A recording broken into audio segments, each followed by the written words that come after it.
Good morning बच्चों, नमस्कार। आज આપણે લેક્ચર નંબર 5ની શરૂઆત કરવા જઈ રહ્યા છીએ। મિત્રો, આપણે લેક્ચર નંબર 4માં આવર્તની ઇલેક્ટ્રોનીય રચના સમજ્યા, જેમાં આપણે પ્રથમ આવર્ત, બીજો આવર્ત, ત્રીજો આવર્ત, ચોથો આવર્ત અને પાંચમા આવર્તની વાત કરી હતી। આજે આપણે આવર્ત નંબર 6 અને 7ની ચર્ચા પણ કરીશું। મિત્રો, આવર્ત નંબર 6 હવે ફરીથી જો તમે તમારા પાસે જો પુસ્તક ન હોય તો પુસ્તકને પાસે રાખજો અને 79 નંબરના પેજ ઉપર આવેલ આધુનિક આવર્ત કોષ્ટક ખુલ્લું રાખજો। મિત્રો, આવર્ત નંબર 6 તમારા આવર્ત કોષ્ટકમાં તમે જોઈ શકો છો। ત્યારે છઠ્ઠા આવર્ત માટે એનનું મૂલ્ય કેટલું થશે? 6। મુખ્ય ક્વોન્ટમાંક એનનું મૂલ્ય 6 થશે। એની સાથે સાથે મિત્રો, હવે બહુ મહત્વની વાત કે આ આવર્તના અંદર કઈ કક્ષકોમાં ઇલેક્ટ્રોન દાખલ થશે? તો આ આવર્ત માટે 6s, 4f, 5d અને 6pમાં ઇલેક્ટ્રોન દાખલ થશે। મિત્રો, તમે જોયું કે અહીં એક નવી કક્ષકનો ઉમેરો થયો અને એ કક્ષક ઉમેરાઈ એફ કક્ષક। એટલે તમે કહી શકો છો કે છઠ્ઠા આવર્તમાં આવર્ત નંબર 6માં એસ, પી, ડી અને એફ પ્રકારની કક્ષકોનો સમાવેશ થશે।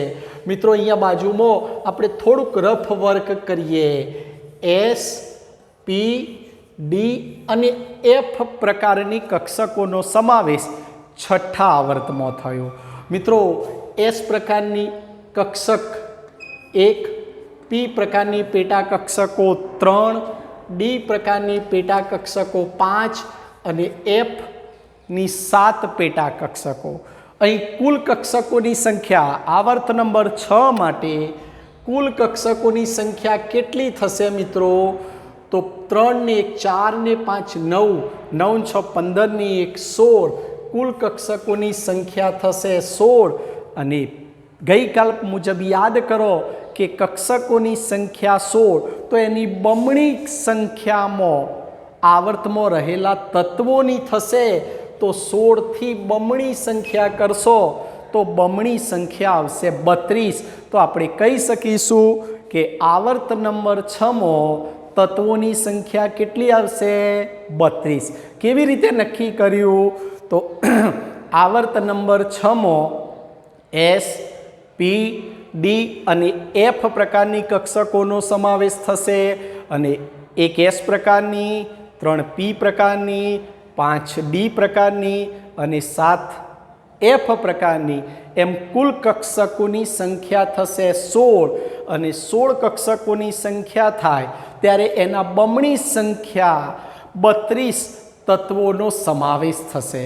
મિત્રો, હવે જ્યારે તમે આવર્ત નંબર 6 ભણી રહ્યા છો ત્યારે તમને યાદ હશે કે આવર્ત નંબર 6ના અંદર લેન્થેનોઇડ શ્રેણીના તત્વોનો સમાવેશ થશે અને આ લેન્થેનોઇડ શ્રેણીના તત્વોનો સમાવેશ થાય એટલે આપણે કહી શકીએ કે અહીંયા એફ વિભાગના તત્વોની શરૂઆત થઈ અને આવા એફ વિભાગના તત્વોને આંતર સંક્રાંતિ શ્રેણીના તત્વો તરીકે ઓળખવામાં આવશે। અને મિત્રો, આ આવર્તની શરૂઆત 55 નંબરનું તત્વ સીઝિયમથી શરૂ થઈને 86 નંબરનું તત્વ રેડોને પૂર્ણ થશે। મિત્રો, આ આવર્તની શરૂઆત 55 નંબર સીઝિયમથી શરૂ કરીને 86 નંબર રેડોને પૂર્ણ થશે। એટલે કે આ આવર્તમાં આવેલા તત્વોની કુલ સંખ્યા 32 થશે। અને સાથે સાથે મિત્રો, આ આવર્તની જ્યારે તમે શરૂઆત કરો છો ત્યારે આ આવર્તની શરૂઆત થશે ત્યારે લેન્થેનોઇડ શ્રેણીના તત્વોનો સમાવેશ થશે। પરમાણુ ક્રમાંક 58 જોજો અહીંયા મિત્રો, પરમાણુ ક્રમાંક 58 સીરિયમથી શરૂ કરીને પરમાણુ ક્રમાંક 71 લ્યુટેશિયમ સુધીના તત્વોને લેન્થેનોઇડ શ્રેણીના તત્વો તરીકે ઓળખવામાં આવશે. મિત્રો, તમને મેં આધુનિક આવર્ત કોષ્ટક સમજાવ્યું હતું ત્યારે તમને મેં કહેલું કે છઠ્ઠો આવર્ત જ્યારે તમે જોશો ત્યારે છઠ્ઠા આવર્તમાં 57 નંબરનું તત્વ જે લેન્થેનિયમ આવશે એના પછી એ આવર્ત બ્રેક થશે અને નીચે આડી હરોળ આવશે. જે આડી હરોળ આવશે એ આડી હરોળની સંખ્યા 2 હશે. એ 2 આવર્ત જે નીચે આવેલા હશે એમાં ઉપરનો આવર્ત એટલે કે છઠ્ઠા નંબરનો આવર્ત જે તમે જોઈ રહ્યા છો એ લેન્થેનોઇડ શ્રેણીના તત્વો. અને મિત્રો, આ લેન્થેનોઇડ શ્રેણીના તત્વોની શરૂઆત 58 નંબર સીરિયમથી શરૂ કરીને 71 નંબર લ્યુટેશિયમ સુધીની રહેશે, જેને લેન્થેનોઇડ શ્રેણીના તત્વો તરીકે ઓળખવામાં આવશે. કયા તત્વો? લેન્થેનોઇડ શ્રેણીના તત્વો તરીકે ઓળખવામાં આવશે. અને છેલ્લે આ આવર્ત જ્યારે તમે રેડોન 86 નંબર ઉપર પહોંચશો ત્યારે એ આવર્ત ત્યાં પૂર્ણ થશે. અને મેં તમને મિત્રો હમણાં પણ અગાઉ એ કહેલું કે જ્યારે પી કક્ષક ઇલેક્ટ્રોનથી સંપૂર્ણ ભરાઈ જશે, જેની સંયોજકતા કક્ષકમાં પી કક્ષક ઇલેક્ટ્રોનથી સંપૂર્ણ ભરાઈ જશે એટલે તમે 18મા સમૂહમાં પહોંચી ગયા છો. અને 18મો સમૂહ પી કક્ષક 6 ઇલેક્ટ્રોનથી પૂર્ણ ભરાઈ જશે ને એટલે મિત્રો તમારો આવર્ત એ ત્યાં પૂર્ણ થઈ ગયો હશે. અને ત્યાર પછી તમે પહોંચો છો 7મા આવર્તમાં. મિત્રો, જ્યારે 7મા આવર્તની શરૂઆત કરશો ત્યારે આવર્ત નંબર 7 માટે એનનું મૂલ્ય 7 થશે. અહીં 7s 5f 6d અને 7p પ્રકારની કક્ષકોમાં ઇલેક્ટ્રોન દાખલ થશે. બરાબર ધ્યાનથી સાંભળજો. 7s 5f 6d અને 7p પ્રકારની કક્ષકોમાં ઇલેક્ટ્રોન દાખલ થશે. મિત્રો, છઠ્ઠા આવર્તની જેમ s p d અને f આવી 4 પ્રકારની કક્ષકો આવી અને આ 4 પ્રકારની કક્ષકોની કુલ કક્ષકોની સંખ્યા થશે 16. તો તત્વોની સંખ્યા થશે 32. એટલે આપણે કહી શકીશું કે આવર્ત નંબર 7માં 32 તત્વો આવ્યા. આવર્ત નંબર 7માં કેટલા તત્વો આવ્યા? 32. મિત્રો, અગાઉ બુકમાં લખેલું છે કે 7મો આવર્ત અપૂર્ણ છે, પણ છતાં મેં તમને એ વખતે ક્લિયર કર્યું કે બાકીના તત્વોનું નામકરણ થઈ ગયું અને 118 તત્વોની ગોઠવણી પૂર્ણ થઈ અને 118 તત્વોનું નામકરણ થઈ ગયું. એટલે આપણે હવે કહી શકીશું કે 7મો આવર્ત 32 તત્વોથી પૂર્ણ થઈ ગયો. મિત્રો, અહીં આંતર સંક્રાંતિ શ્રેણીના તત્વો કઈ શ્રેણી આવશે? તો 5f આંતર સંક્રાંતિ શ્રેણી. અને મિત્રો, 5f કક્ષક જ્યારે ભરાવાની શરૂઆત થાય ત્યારે તમારે સમજી લેવાનું કે એક્ટેનોઇડ શ્રેણીના તત્વોની શરૂઆત થઈ ગઈ. મિત્રો, 7મો આવર્ત એટલે એક્ટેનોઇડ શ્રેણીના તત્વો તરીકે ઓળખવામાં આવશે. અને આ એક્ટેનોઇડ શ્રેણીના તત્વોની શરૂઆત 90 નંબરનું તત્વ થોરિયમ 90 નંબરનું તત્વ થોરિયમથી શરૂ કરીને 103 નંબરનું તત્વ લોરેશિયમ સુધીના તત્વોને એક્ટેનોઇડ શ્રેણીના તત્વો તરીકે ઓળખવામાં આવશે. જ્યારે મિત્રો આ આવર્તની શરૂઆત પરમાણુ ક્રમાંક 87 નંબરનું તત્વ ફ્રાન્સિયમ. મિત્રો, ફ્રાન્સિયમ એક રેડિયો સક્રિય તત્વ છે. કેવું તત્વ? રેડિયો સક્રિય. અને આ રેડિયો સક્રિય તત્વ ફ્રાન્સિયમ 87થી શરૂ કરીને મિત્રો અહીં 118 નંબરના તત્વએ પહોંચશો ત્યારે આવર્ત પૂર્ણ થશે. અને મિત્રો, થોડુંક યાદ રહેતો રાખજો કે 118 નંબરના તત્વની સંજ્ઞા ઓજી, ઓગ્નેશન એનું નામ આપ્યું. મિત્રો, ઓજી ઓગ્નેશન અહીંયા હું લખી દઉં છું. આ ઓગ્નેશન નામનું તત્વ 118 નંબરનું બન્યું અને અહીં 118 નંબરના તત્વે 7મો આવર્ત પૂર્ણ થશે। અને સાતમો આવર્ત એટલે હંમેશા યાદ રાખજો એક્ટેનોઇડ શ્રેણીના તત્વો, આંતર સંક્રાંતિ શ્રેણીના તત્વો। છઠ્ઠા આવર્તને આપણે શું કહીશું? 4F આંતર સંક્રાંતિ શ્રેણીના તત્વો, જ્યારે સાતમા આવર્તને 5F આંતર સંક્રાંતિ શ્રેણીના તત્વો તરીકે ઓળખવામાં આવશે। મિત્રો અહીં 7 આવર્તની સમજૂતી આપણે પૂર્ણ કરી। મિત્રો ફરીથી યાદ કરાવી દઉં, હંમેશા આટલું યાદ રાખો, પ્રથમ આવર્તમાં આવેલા તત્વોની સંખ્યા 2, બીજા અને ત્રીજા આવર્તમાં આવેલા તત્વોની સંખ્યા 8, ચોથા અને પાંચમા આવર્તમાં આવેલા તત્વોની સંખ્યા 18, છઠ્ઠા અને સાતમા આવર્તમાં આવેલા તત્વોની સંખ્યા 32। કેવી રીતે નક્કી કરીશું?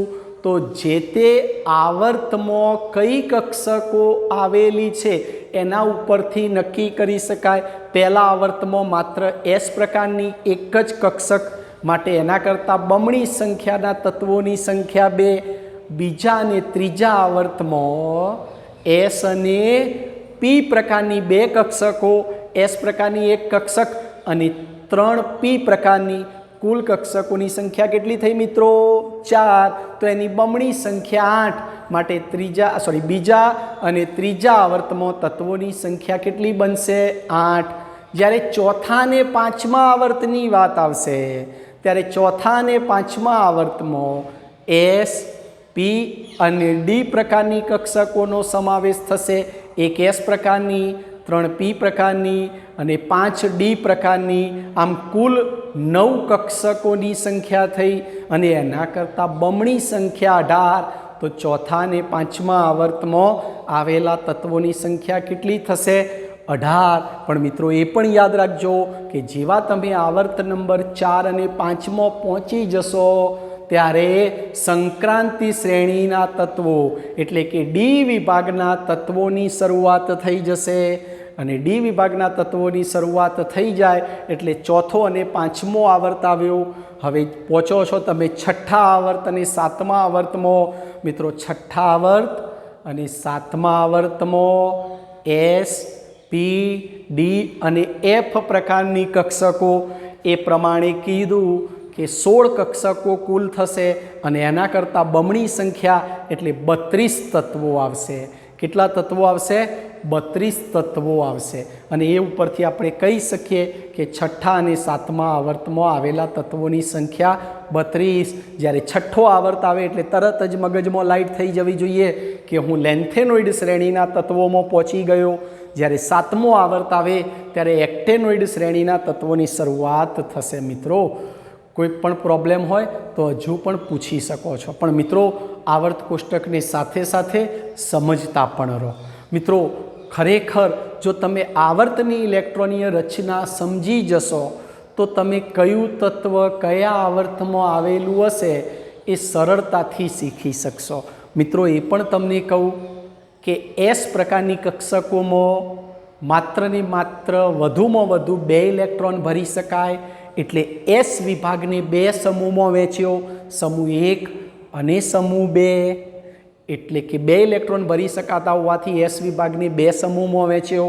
ચલો P વિભાગની વાત કરીએ તો P કક્ષકમાં વધુમાં વધુ કેટલા ઇલેક્ટ્રોન ભરી શકાય? 6। માટે કહી શકીએ કે P વિભાગને 6 સમૂહમાં વહેંચ્યો, સમૂહ નંબર 13 થી લઈને સમૂહ નંબર 18।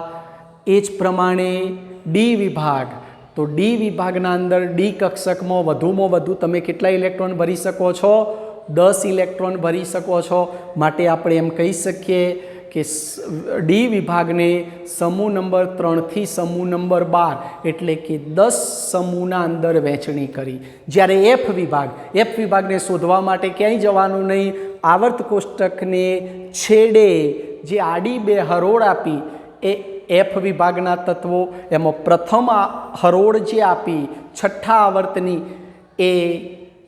આવર્તની લેન્થેનોઇડ શ્રેણીના તત્વો, જ્યારે સાતમા આવર્તમાં એક્ટેનોઇડ શ્રેણીના તત્વોનો સમાવેશ થશે। લેન્થેનોઇડ અને એક્ટેનોઇડ શ્રેણીના અંદર તત્વોની સંખ્યા કેટલી હશે? 14। શા માટે 14 તત્વોની સંખ્યા?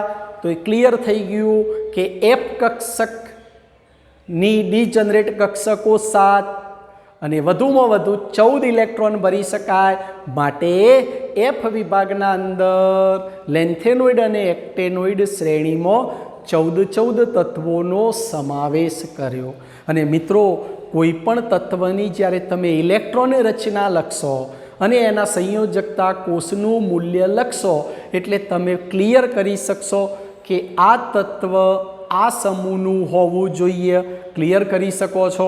દાખલા તરીકે એક ઉદાહરણ હું તમને આપું કેવી રીતે નક્કી થઈ શકે. આપણે અંદાજિત એક ઇલેક્ટ્રોન રચના લખીએ છીએ સિલિકોન, પરમાણુ ક્રમાંક 14.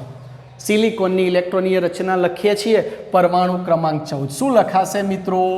1s2 2s2 2p6 3s2 3p2. આ ઇલેક્ટ્રોન રચના લખી આપણે સિલિકોનની. ગણી લો ઉપર ઇલેક્ટ્રોન 2 4 ને 6 10 ને 2 12 ને 2 14. આપણે જે લખી એ ઇલેક્ટ્રોન રચના સાચી લખી દીધી. હવે મિત્રો, એની સંયોજકતા કોષની ઇલેક્ટ્રોન રચના જુઓ. ક્યાં ઇલેક્ટ્રોન દાખલ થયો? તો 3p કક્ષકમાં દાખલ થયો. તો એક વસ્તુ નક્કી થઈ ગઈ કે એનો છેલ્લો ઇલેક્ટ્રોન કઈ કક્ષકમાં ભરાયો? તો એનો છેલ્લો ઇલેક્ટ્રોન p કક્ષકમાં ભરાયો. તો એક વસ્તુ નક્કી થઈ ગયું કે p વિભાગનું જ તત્વ હોવું જોઈએ.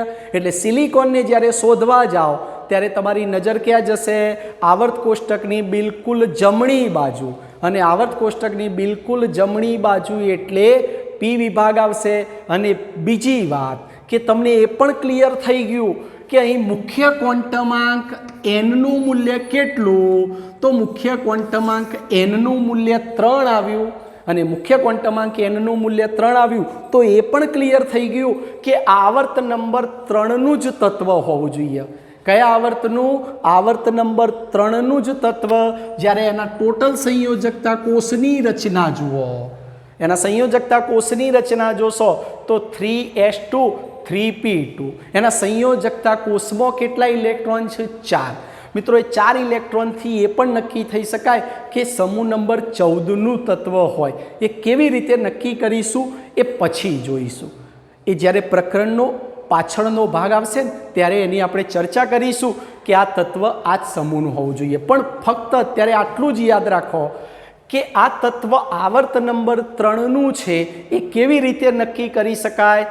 તો એની સંયોજકતા કોષની ઇલેક્ટ્રોન રચના જોશો અને સંયોજકતા કોષની ઇલેક્ટ્રોન રચના જેવી જોશો ત્યારે એના મુખ્ય ક્વોન્ટમાંક nનું મૂલ્ય કેટલું? તો મુખ્ય ક્વોન્ટમાંક nનું મૂલ્ય આવ્યું 3 અને મુખ્ય ક્વોન્ટમાંક nનું મૂલ્ય 3 આવ્યું એટલે નક્કી થઈ ગયું કે આ તત્વ આવર્ત નંબર 3માં જ આવેલું હોવું જોઈએ. સમૂહ કેવી રીતે નક્કી થાય એ પછી શીખવાડું, સમૂહની ઇલેક્ટ્રોનીય રચના ભણ્યા પછી. મિત્રો, સ્ક્રીનશોટ લઈ લેજો આનો આટલો.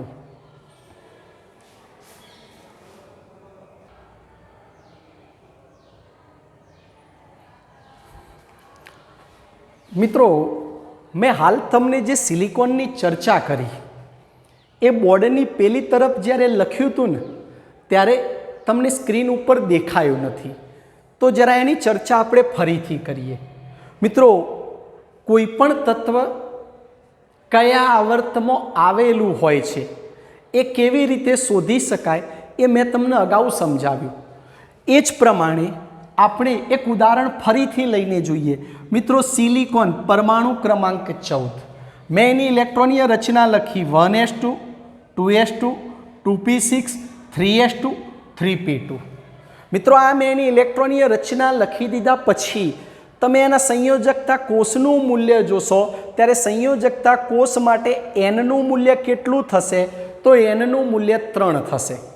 મિત્રો, n મુખ્ય ક્વોન્ટમાંક આવર્તનો ક્રમ પણ રજૂ કરશે. એટલે કે આના માટે nનું મૂલ્ય કેટલું થયું? તો nનું મૂલ્ય 3 થયું. તો મિત્રો, એક વસ્તુ નક્કી થઈ ગયું કે સિલિકોન એ ત્રીજા આવર્તમાં આવેલું હોવું જોઈએ.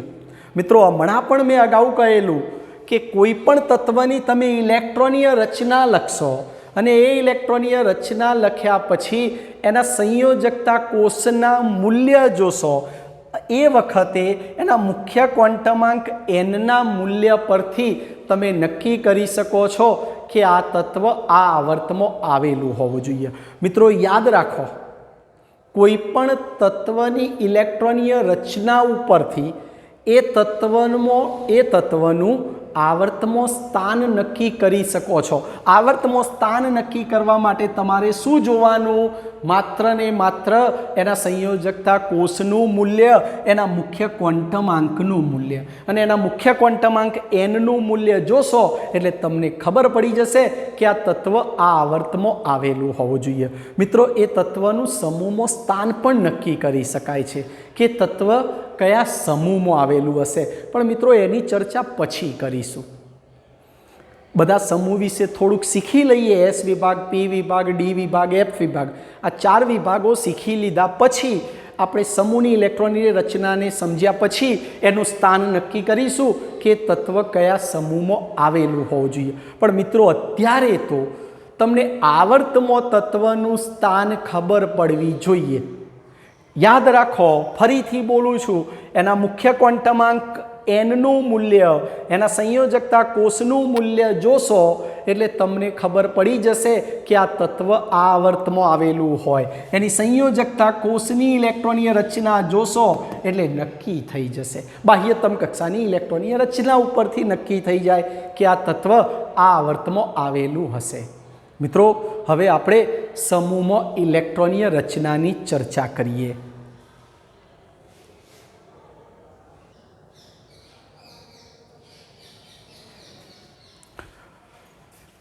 ચલો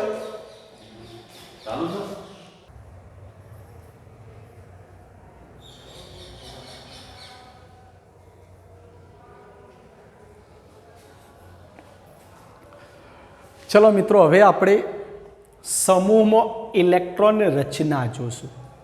સમૂહની ઇલેક્ટ્રોનીય રચના મિત્રો હવે બરાબર ધ્યાનથી જોજો. મેં અહીં લખ્યું છે, કોઈ પણ સમૂહની સંયોજકતા કોષની, કોઈ પણ સમૂહની સંયોજકતા કોષની ઇલેક્ટ્રોનીય રચના સમાન હોય છે. મિત્રો કોઈ પણ સમૂહની સંયોજકતા કોષની ઇલેક્ટ્રોનીય રચના સમાન હોય છે, ફક્ત મુખ્ય ક્વોન્ટમાંક એનનું મૂલ્ય બદલાય છે. ફક્ત મુખ્ય ક્વોન્ટમાંક એનનું મૂલ્ય બદલાય છે. પછી એને સમજીએ. એનું ઉદાહરણ આપ્યું, દાખલા તરીકે સમૂહ 1 આલ્કલી સમૂહ માટે સંયોજકતા કોષની સામાન્ય ઇલેક્ટ્રોન રચના NS1 શું બનશે મિત્રો? NS1 પ્રકારની થશે. મિત્રો હવે ધ્યાનથી સાંભળો, આ બંને મુદ્દાની આપણે ચર્ચા ફરીથી કરીએ. કોઈ પણ સમૂહની સંયોજકતા કોષની ઇલેક્ટ્રોનીય રચના સમાન રહેશે. મિત્રો તમે સમૂહ 1 ભણો છો તો સમૂહ 1ની સામાન્ય ઇલેક્ટ્રોન રચના NS1 પ્રકારની હશે. મિત્રો આનો અર્થ શું થશે? NS1 પ્રકારનો અર્થ શું? તો NS1 પ્રકારનો અર્થ એવો થશે કે સમૂહ 1ના દરેક તત્વોની સંયોજકતા કોષમાં એક જ ઇલેક્ટ્રોન હશે. એની સંયોજકતા કક્ષકની ઇલેક્ટ્રોન રચના લખો છો ત્યારે બાહ્યતમ કક્ષામાં માત્ર એક જ ઇલેક્ટ્રોન હશે. સમૂહ 1ના દરેક તત્વોની બાહ્યતમ કક્ષામાં માત્ર એક જ ઇલેક્ટ્રોન હશે. ફક્ત શું બદલાશે? એના મુખ્ય ક્વોન્ટમાંક એનનું મૂલ્ય બદલાતું જશે. અને મિત્રો તમે જાણો છો કે મુખ્ય ક્વોન્ટમાંક એનનું મૂલ્ય બદલાય એટલે કક્ષાનો ક્રમ બદલાય, નવી નવી કક્ષાઓ ઉમેરાતી જશે. એટલે હંમેશા યાદ રાખો, સમૂહમાં તમે ઉપરથી નીચે આવતા જશો. સમૂહમાં ઉપરથી નીચે આવતા જશો. કેવી રીતે? આપણે સમૂહ નંબર 1ની ચર્ચા કરી. મિત્રો સમૂહ નંબર 1 તમને મેં અગાઉ કહેલું, જેને આલ્કલી સમૂહ તરીકે ઓળખવામાં આવશે. કયા સમૂહથી? આલ્કલી સમૂહ. આલ્કલી સમૂહમાં કયા તત્વોનો સમાવેશ થશે? Lithium, sodium, potassium, rubidium, caesium અને francium. Lithium, sodium, potassium, rubidium, caesium અને ફ્રાન્સિયમ. મિત્રો તમે જો આવર્ત કોષ્ટકને સમજ્યા હોય તો સોડિયમની બિલકુલ આગળ એનનું મૂલ્ય 2 લખ્યું હશે. એટલે કે બીજો આવર્ત, સોડિયમ ત્રીજા આવર્તમાં, પોટેશિયમ ચોથા આવર્તમાં, રૂબિડિયમ પાંચમા આવર્તમાં, સીઝિયમ છઠ્ઠા આવર્તમાં અને ફ્રાન્સિયમ સાતમા આવર્તમાં. એટલે કે આગળ એના મુખ્ય ક્વોન્ટમ આંકનું મૂલ્ય મેં દર્શાવ્યું છે. તરત જ આપણે કહી શકીએ કે સોડિયમ માટે મુખ્ય ક્વોન્ટમ આંક એનનું મૂલ્ય કેટલું થશે? 3. મેં હમણાં મિત્રો કહ્યું તમને કે કોઈ પણ સમૂહ તમે પકડો છો, કોઈ પણ સમૂહની શરૂઆત કરો છો તો કોઈ પણ સમૂહના અંદર સંયોજકતા કક્ષાની ઇલેક્ટ્રોનીય રચના સમાન રહેશે. આપણે સમૂહ નંબર 1 આલ્કલી સમૂહની વાત કરીએ છીએ.